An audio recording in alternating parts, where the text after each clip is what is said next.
আমি বাংলায় গান গাই, আমি বাংলার গান গাই, আমি আমার আমিকে চিরদিন এই বাংলায় খুঁজে পাই। প্রতুল মুখোপাধ্যায়ের এই গানটা না মানে একদম যখনই মনে পড়ে তখন একদম মানে ভেতর থেকে যেন একটা ভালোবাসা উঠে আসে।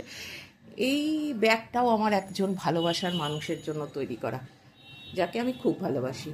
এবার ভালোবাসি অনেককেই, কিন্তু এবার এইটাতে দেখো, এটাতে এরকমভাবে এই যে ধরো ব্যঞ্জনবর্ণ স্বরবর্ণ এইগুলোই বাংলার লেখা আছে। কোনোটাতে অ, কোনোটাতে ব, প, ক, ল। মানে খুব ধৈর্য ধরে কাজটা করতে হয়, কেন এটা তো মানে একদম এই এর ওপরেই কাপড়ের ওপরেই আঁকা। আর সেই জন্য পরে আর মেকআপ করার জায়গা নেই বলে মানে কাজটা করতে হয় সত্যি খুব ধৈর্যের সাথে। ম, ট, ঝ, ম, এইগুলো এইটা লেখা আছে। আর এই কাজটাকে বলা হয় পিপলি ওয়ার্ক। পুরীর কাছে যে পিপলি গ্রামটা আছে, সেই গ্রামে এই কাজটা খুব ভালো ভালো মানে হয়। এটা কি করে করতে হয় জানো তো? এটা কাপড়টা বসে এই জায়গাটা কাটতে হয়, কেটে কেটে এই জায়গাটা সেলাই করে করে এই ওয়ার্কটা করতে হয়। আমার খুব ভালো লাগে এই ওয়ার্কটা করতে।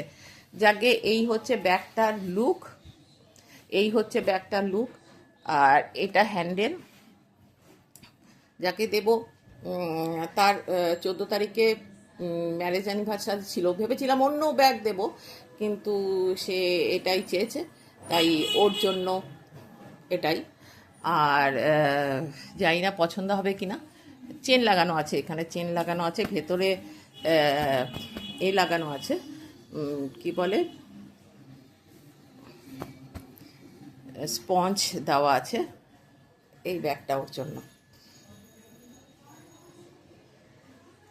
আর এই জায়গাটাতে একটা জাস্ট কাজ করার আছে, এইটাকে আর এটাকে আলাদা করার জন্য, সেগ্রিগেট করার জন্য।